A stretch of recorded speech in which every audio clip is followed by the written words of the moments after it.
m'appelle Élodie Quenet, je suis enseignante à l'ESIEA et j'enseigne de la physique principalement ici. Je suis Pierre Courbin, enseignant-chercheur en informatique et en objets connectés à l'ESIEA.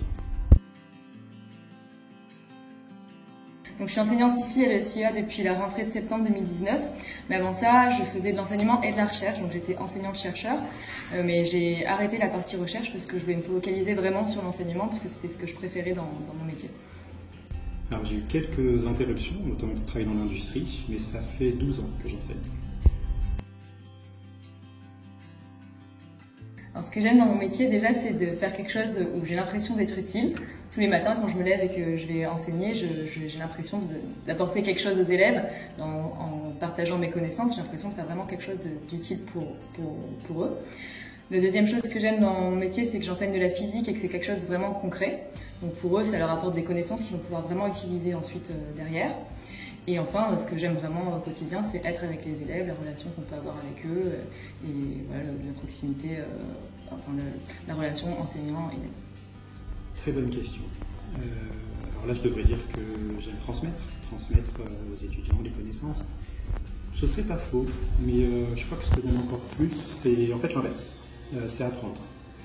Apprendre auprès des étudiants, apprendre peut-être d'autres façons de voir, d'autres façons d'espérer. Je crois que j'ai la chance, en fait, avec ce métier, d'être aux premières loges pour voir les générations futures imaginer notre monde. Pour être un peu prétentieux, je crois que ce que j'aime encore plus dans mon métier, c'est le fait de me laisser croire que je peux être utile. En fait, il y a ce moment où un étudiant, pas que les étudiants, ça nous arrive à nous tous, mais où un étudiant va douter de ses compétences. C'est Albert Jacquard qui en parle très bien, je trouve. Il dit qu'il y a un moment où les étudiants ont ce sentiment décourageant de ne pas être capable d'aller plus loin. Et je pense que c'est ce moment précis où mon métier a le plus de sens, le moment où on est là pour les aider à gagner en confiance, à se rassurer et à se dire que finalement ils sont capables d'aller au bout de ce qu'ils ont envie de réaliser. Alors j'espère qu'ils ont l'impression qu'il y a en tout cas une relation de confiance, qu'ils se peuvent être en confiance dans la classe. Et j'essaye d'instaurer une relation où je suis à la fois cool quand on peut être cool, parce qu'on n'est pas obligé d'être toujours très très strict, mais qu'à la fois il y a forcément des règles à respecter, que ce soit dans le cadre de la classe, du comportement, de la vie de classe, mais à la fois aussi dans la matière en elle-même, en physique. On ne peut pas écrire un vecteur égale un nombre, il y a des règles à respecter, et ça c'est important qu'ils acquièrent ces règles-là pour la matière en elle-même. Alors en fait je suis pas là depuis très longtemps, donc je peux pas dire que j'ai eu le temps de développer des longs rapports avec les étudiants, mais ce que je peux dire par contre, c'est que j'ai trouvé ici en venant ce que je suis venu chercher. C'est-à-dire que j'ai eu de très belles expériences dans de grandes institutions que j'apprécie beaucoup. Mais là, je voulais trouver quelque chose, une autre institution peut-être plus petite, peut-être plus à taille humaine. Et surtout, une institution qui met d'abord en avant la diversité, qu'elle soit sociale ou culturelle. Et je dois dire que c'est exactement ce que je retrouve ici à l'ESIEA. Bon, après, sur le rapport spécifique avec les étudiants, j'ai fini il y a quelque temps un premier module de cours. Et si je suis un enseignant qui essaye d'être bienveillant, je suis aussi très exigeant. Je considère qu'en fait, être exigeant, c'est aussi une façon de respecter les étudiants et de leur montrer qu'on a confiance en eux et en leurs capacités. Et donc, sur ce module-là qui s'est terminé, avec tout ce que j'ai fait pour les pousser, quand je vois ce à quoi ils sont arrivés, je me rends compte que finalement, j'avais raison de croire en eux. Alors, on vient d'être filmé par France 3 dans une de mes classes en première année. Ils sont venus pour faire un reportage pour le journal sur le thème de la place des filles dans les écoles d'ingénieurs.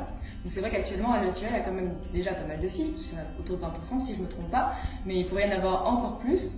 Et moi je suis assez fière de représenter une femme dans le domaine des sciences, mais à l'ESIEA on a la chance d'avoir pas mal de professeurs qui sont des femmes dans le domaine scientifique, du numérique ou de la physique, des maths. Ou même dans la recherche, on a des enseignants-chercheurs qui font de la recherche. Donc c'est très bien, mais ça peut encore progresser, donc il ne faut pas hésiter à se tourner vers ce domaine-là. Les femmes ont tout à fait leur place dans les sciences et dans le domaine du numérique en particulier. Alors je suis là depuis peu, mais oui, j'ai déjà une anecdote à raconter. En fait, je suis arrivé en même temps que les premières années, donc les étudiants qui sortent de bac. Et en fait, ils sont arrivés, et 3 jours après leur arrivée, on leur a fait faire la fresque du numérique. Donc j'ai eu la chance d'être formé et d'animer la fresque avec d'autres enseignants. Et pour ceux qui ne connaissent pas forcément, en fait, l'idée de la fresque, c'est En gros, pour le dire comme ça, de se rendre compte du désastre que peut être le numérique, que ce soit pour l'écologie ou pour la société en général. Alors déjà, c'est osé de leur faire ça dès leur 3e jour, alors qu'ils ont choisi une école sur le numérique. Mais en fait, c'est totalement d'accord avec les ambitions de l'école. Bon, alors forcément, il y a des étudiants qui sont complètement déprimés quand on fait la fresque numérique, parce qu'ils se rendent compte de l'étendue des enjeux qu'ils vont devoir gérer. Il y en a d'autres aussi, et je trouve que c'est tout à fait légitime comme réaction aussi, qui en ont marre. On leur rabâche ça dans les oreilles depuis des années. Mais la partie la plus intéressante de la fresque, c'est la dernière partie, quand on commence à parler ensemble des solutions possibles. En fait, je crois que c'est à ce moment-là que les étudiants peuvent comprendre que oui, à l'ESUA, on va les former sur le monde du numérique, mais avant d'imaginer des outils numériques, il va falloir qu'ils réfléchissent aux réels besoins pour que le numérique, justement, reste pertinent pour la société et donc utile.